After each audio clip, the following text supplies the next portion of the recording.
أعوذ بالله من الشيطان الرجيم بسم الله الرحمن الرحيم تبت يدا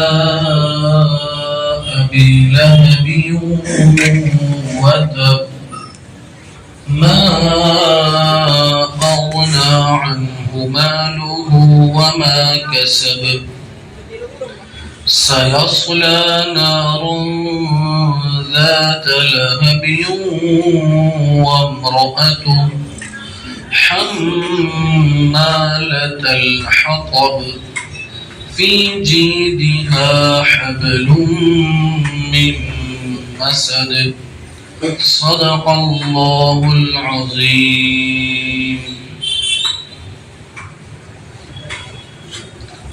بزرگان محترم، اس سورت کا نام سورہ لہب ہے۔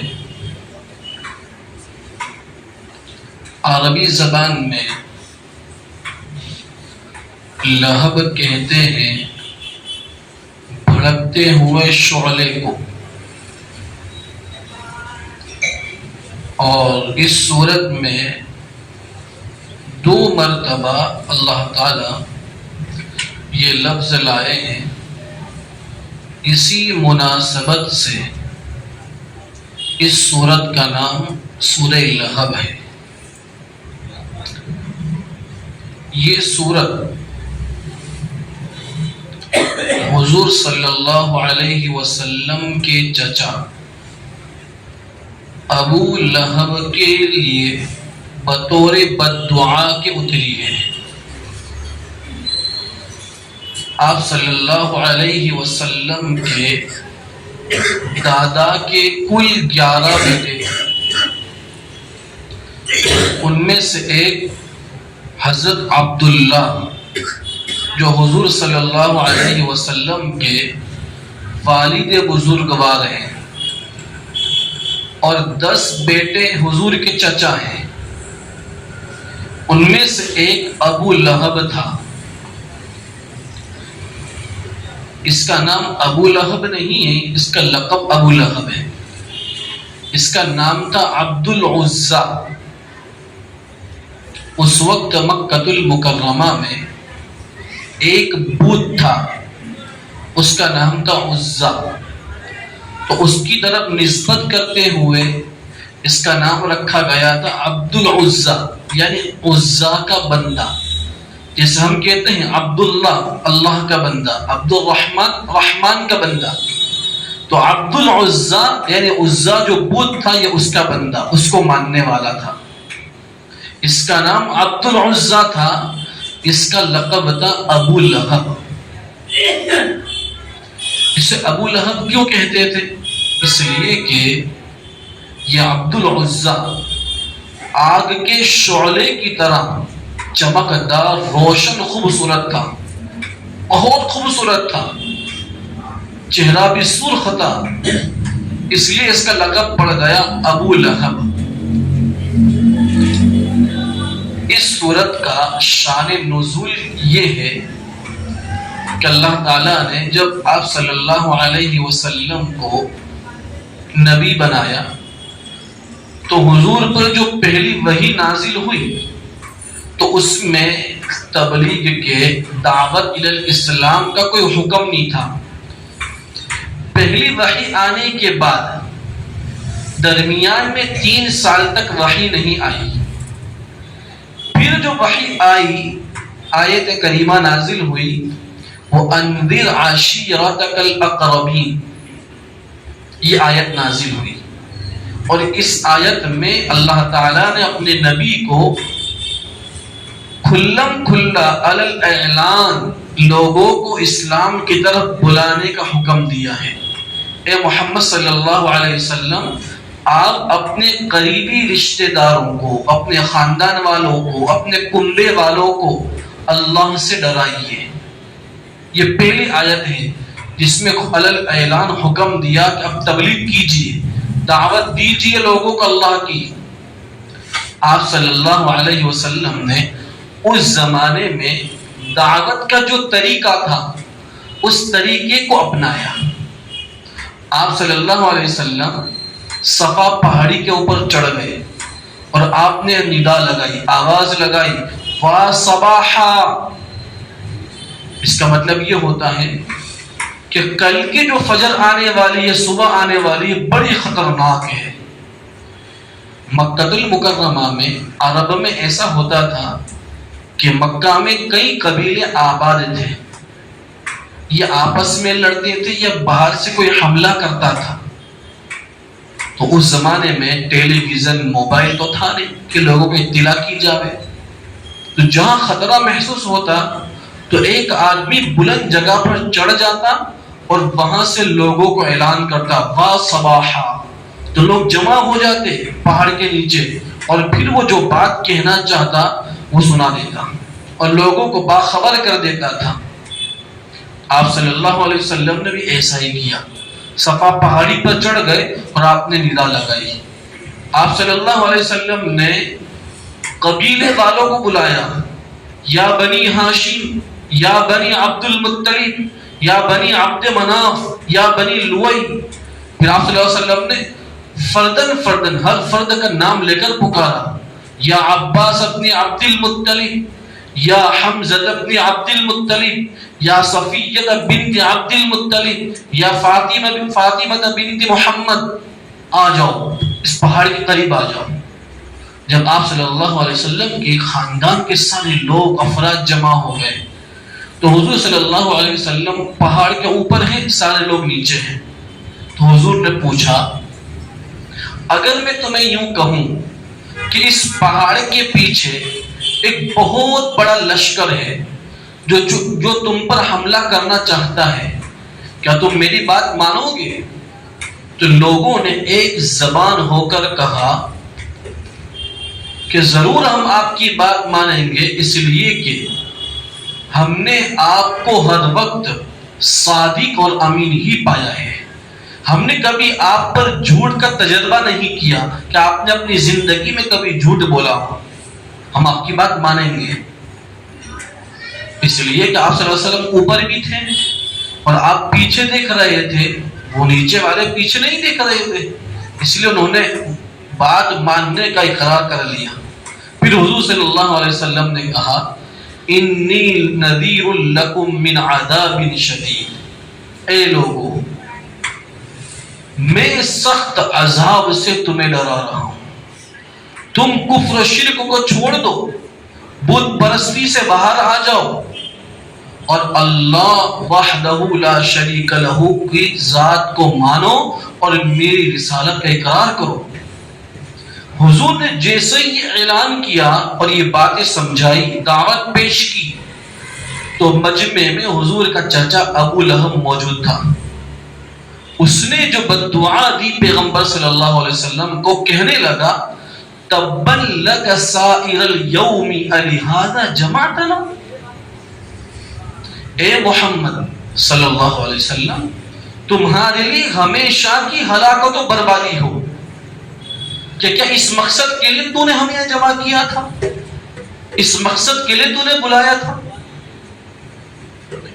یہ بددعائی جملہ اس نے کہا، اس پر اللہ تعالیٰ نے یہ آیت کریمہ اتاری، یہ سورت اتاری، تبت یدا ابی لہب، کہ ابو لہب کے دونوں ہاتھ ٹوٹ جائیں، ابو لہب کے دونوں ہاتھ برباد ہو۔ یہاں سوال یہ پیدا ہوتا ہے کہ ابو لہب نے اپنے بھتیجے محمد صلی اللہ علیہ وسلم کو بددعا دی، تو اللہ پیغمبر کو کہتے کہ محمد صلی اللہ علیہ وسلم آپ بھی بددعا دیجئے اور کہیے قل تبت یدا، یہ آیت اترنی چاہیے تھی، پیغمبر کا حکم ہوتا کہ آپ بددعا دی دیجئے۔ اللہ تعالیٰ نے بددعا دینے کے معاملے میں پیغمبر کو بیچ میں سے ہٹایا اور اللہ نے خود بددعا اتاری۔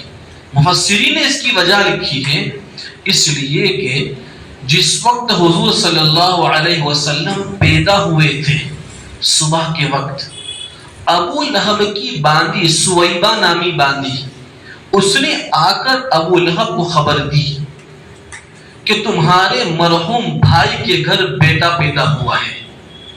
تو ابو لہب بہت خوش ہو گیا محمد صلی اللہ علیہ وسلم کی پیدائش کے اوپر، اور خوشی میں اس نے اپنی باندی کو آزاد کر دیا کہ جا میں نے تجھے آزاد کر دیا۔ تو یہ ابو لہب کا محمد صلی اللہ علیہ وسلم پر احسان تھا۔ اگر اللہ تعالیٰ پیغمبر کے ذریعے بددعا دلواتے تو کوئی کہنے والا یہ کہہ سکتا تھا کہ محمد صلی اللہ علیہ وسلم نے اپنے محسن کو بددعا دی، امت کو غلط میسج پہنچ سکتا تھا، اس لیے اللہ تعالیٰ نے درمیان سے پیغمبر کو نکال دیا اور خود بددعا دی کہ ابو لہب تیرے دونوں ہاتھ برباد ہو۔ پھر اتنا ہی نہیں، وَتَبْ، اور بددعا قبول ہو گئی، وہ ہلاک و برباد ہو چکا۔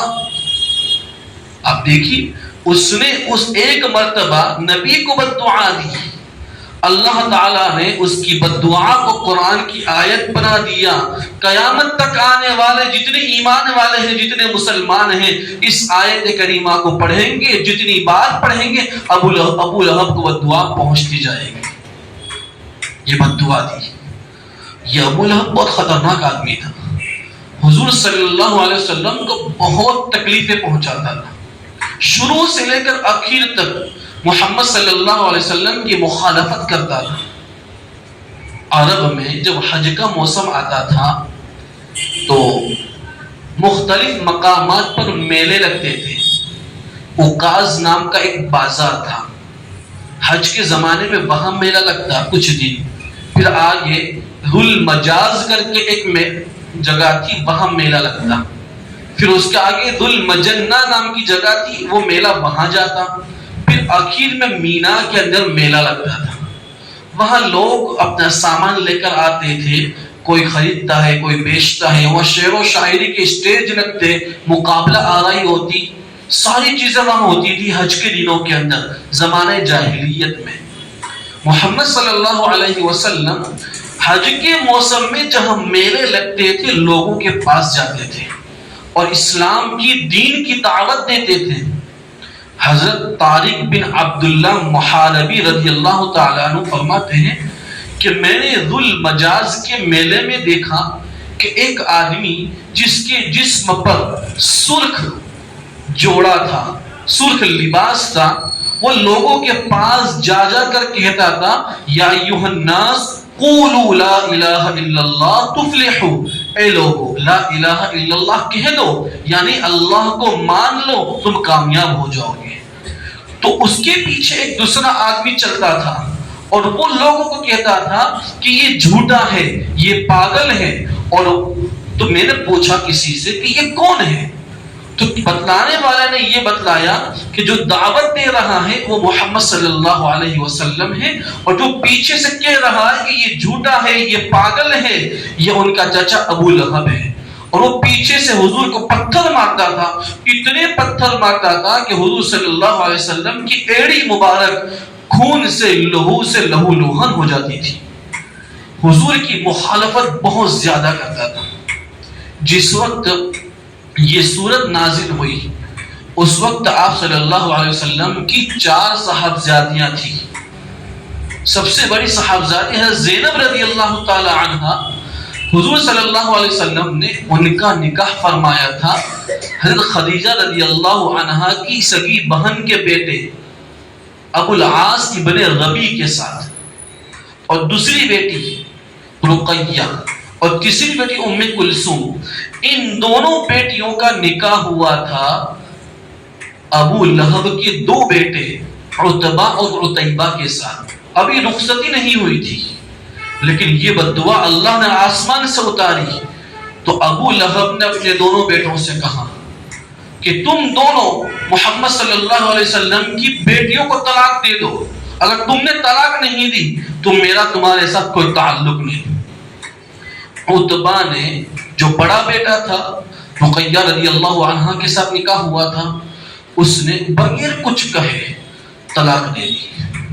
جو چھوٹا بیٹا تھا عتیبہ، اس نے کیا کیا، اس نے پیغمبر صلی اللہ علیہ وسلم کی شان میں گستاخی کی، آپ کو برا بھلا کہا، حضور کے چہرے پر تھوکا، پھر بیٹی کو طلاق دی۔ اس وقت پیغمبر صلی اللہ علیہ وسلم کی زبان سے بد دعا نکلی، اللہم سلط علیہ کلبا من کلابک، اے اللہ تو اپنے درندوں میں سے ایک درندہ اس کو مسلط کر دے، اس پر چھوڑ دے۔ ابو طالب جو حضور کے چچا ہیں، ہمدرد ہیں، وہاں موجود تھے۔ انہوں نے کہا عتیبہ کو کہ محمد صلی اللہ علیہ وسلم کی زبان سے جو بد دعا نکلی ہے تجھے نجات نہیں مل سکتی۔ حضور نے بد دعا دی، عتیبہ بھی ڈر گیا، ابو لہب بھی ڈر گیا۔ اس کے بعد ایک مرتبہ ملک شام جانا ہوا ابو لہب کو اپنے بیٹے کو لے کر۔ سفر شروع ہوا، راستے میں ایک جگہ قیام کیا۔ جب قیام کیا وہاں لوگوں نے، پورے قافلے والوں نے کھانا وغیرہ سب کچھ بنایا، تو عتیبہ کو لوگوں نے کہا بھائی تو بھی آ کر کھانا کھا لے۔ اسے اس سفر کے اندر حضور صلی اللہ علیہ وسلم کی بد دعا بار بار یاد آتی تھی، بڑا ڈرا سہما تھا، اس نے کھانے سے انکار کر دیا۔ ابو لہب بھی ڈر رہا تھا، وہ جانتے تھے محمد صلی اللہ علیہ وسلم جھوٹے نہیں ہو سکتے، اس لیے کہ پیغمبر کی بچپن سے لے کر اب تک کی زندگی ان لوگوں کے سامنے تھی۔ تو ابو لہب نے جب رات میں سونے کا وقت آیا، قافلے کا امیر تھا، کہنے لگا کہ کوئی صورت ایسی پیدا کی جاوے کہ میرا بیٹے کے اوپر کسی قسم کا کوئی حملہ نہ ہو۔ تو سارے قافلے کے لوگوں نے اپنے بستروں کو، اپنے سامان کو اکٹھا کیا۔ سامان اکٹھا کرنے کے بعد ایک ڈھیر لگ گیا، اس کے اوپر عتیبہ کو سلایا، اور پھر سارے لوگ اس سامان کے ڈھیر کے ارد گرد سو گئے۔ رات میں ایک شیر آیا، اس شیر نے سارے لوگوں کے منہ کو سونگھا، پھر اس نے چھلانگ لگا کر اوپر چڑھا اور عتیبہ کے جسم سے اس کے سر کو جدا کر دیا۔ محمد صلی اللہ علیہ وسلم کی بد دعا پوری ہو گئی۔ کسی نے ابو لہب سے کہا کہ تو جانتا ہے کہ محمد صلی اللہ علیہ وسلم سچے ہیں، جو پیغام لے کر آئے وہ پیغام سچا ہے، تو اتنا گھمنڈ کس چیز کا کر رہا، اتنی تکلیفیں کیوں پہنچا رہا ہے؟ آخرت میں تو اللہ کو کیا منہ دکھائے گا؟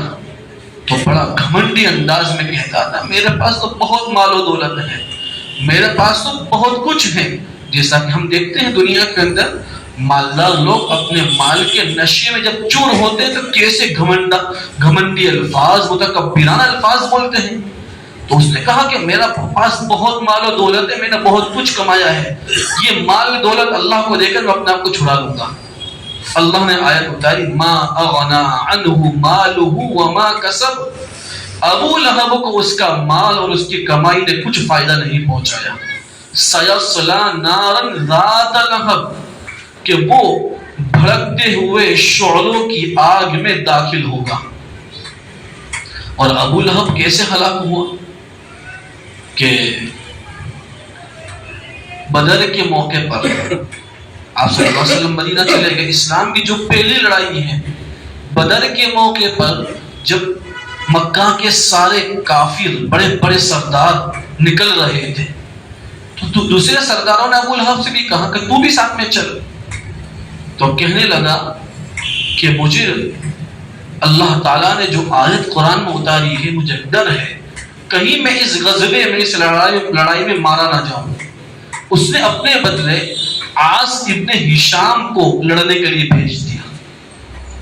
ابھی وہاں جنگ ہو رہی تھی، ادھر مکہ المکرمہ کے اندر ابو لہب کو چیچک کی بیماری لگ گئی، اور عرب وہم پرست لوگ تھے کہ جس آدمی کو چیچک کی بیماری لگ جاتی تھی تو دوسرا آدمی اس سے قریب نہیں جاتا تھا۔ وہ یہ سمجھتے تھے کہ ہم بھی قریب جائیں گے تو اس کا روگ ہم کو بھی لگ جائے گا۔ اور ابو لہب کو بڑی سخت چیچک کی بیماری لگ گئی۔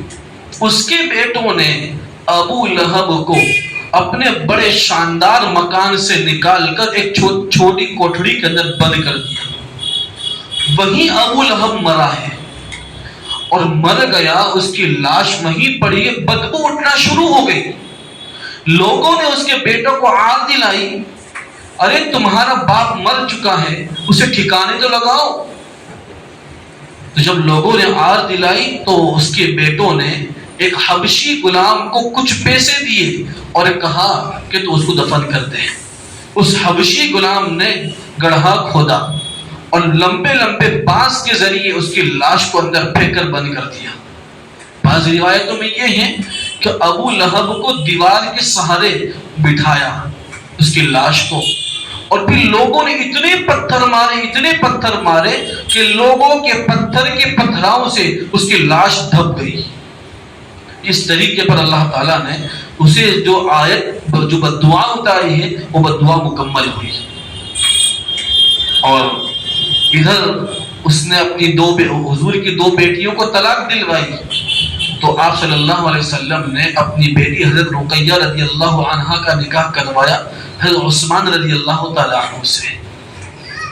جب غزوہ بدر کے موقع پر فتح مل گئے مسلمانوں کو، ایک صحابی خوشخبری سنانے کے لیے آئے مکہ کے اندر، تو دیکھ رہے ہیں کہ حضور کی صاحبزادی حضرت رقیہ کو دفن کیا جا رہا ہے۔ بیمار تھی، ان کا انتقال ہو چکا تھا۔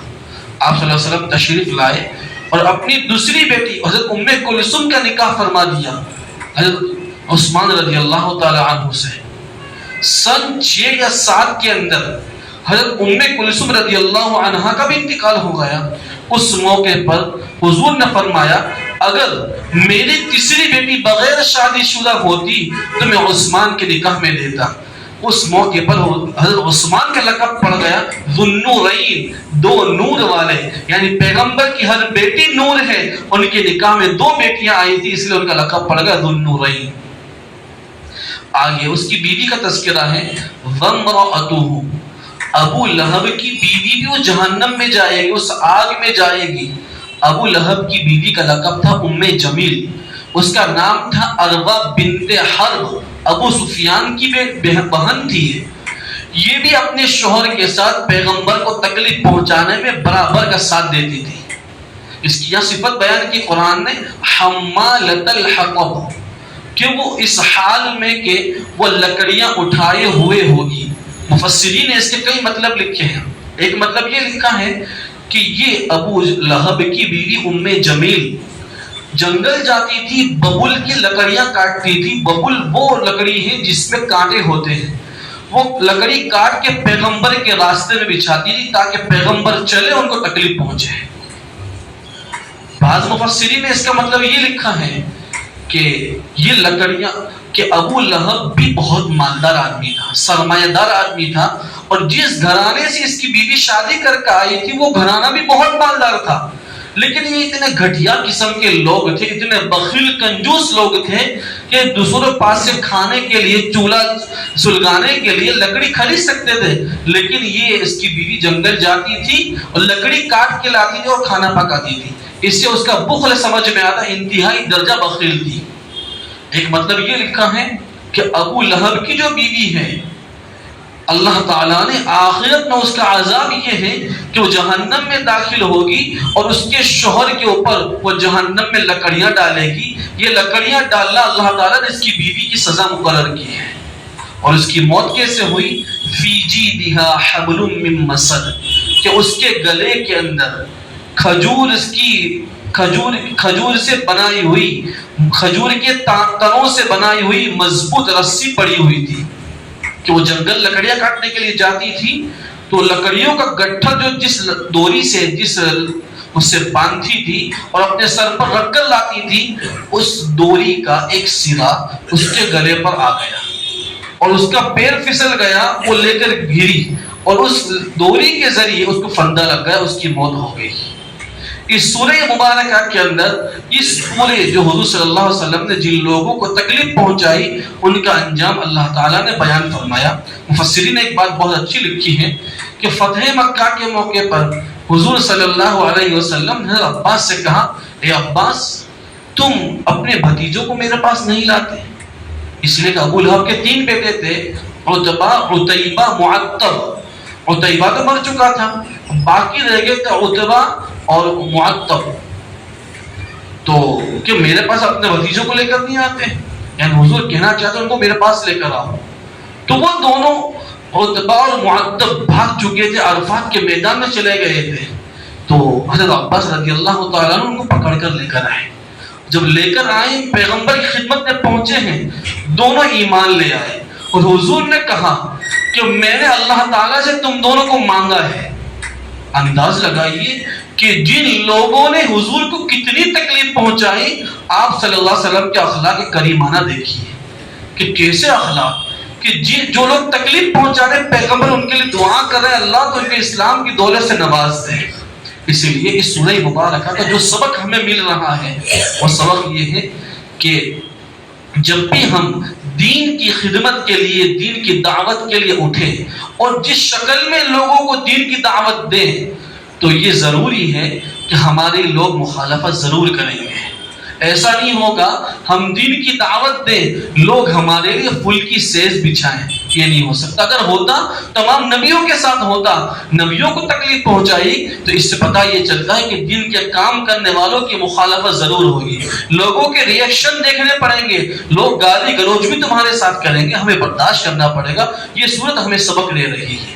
اور دوسرا سبق ہمیں یہ مل رہا ہے، ایک حدیث قدسی ہے کہ اس میں وہ اللہ تعالیٰ فرماتے ہیں پیغمبر کی زبانی کہ من عادی لی ولیا فقد آذنتہ بالحرب، کہ جس نے میرے کسی ولی کو تکلیف پہنچائی، اللہ کہتے ہیں کہ میرے طرف سے اسے اعلان جنگ ہے۔ اور یہاں ابو لہب نے پیغمبر کو تکلیف پہنچائی اور پیغمبر سارے ولیوں کے ولی ہیں، اللہ تعالیٰ نے بدلہ لیا، اور کتنا خطرناک بدلہ لیا۔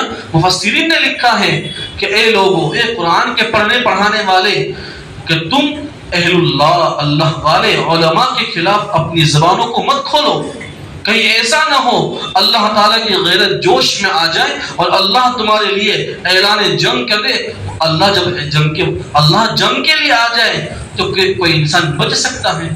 یہ سورہ مبارکہ کے دو سبق تھے۔ اللہ تبارک و تعالی ہمیں ان باتوں پر عمل کرنے کی توفیق عطا فرمائے۔ سبحان اللہ بحمدہ، سبحانک اللہم و بحمدک، ونشهد ان لا اله الا انت، نستغفرك ونتوب اليك۔ سبحان ربك رب العزة عما يصفون، وسلام على المرسلين، والحمد لله رب العالمين، برحمتك يا ارحم الراحمين۔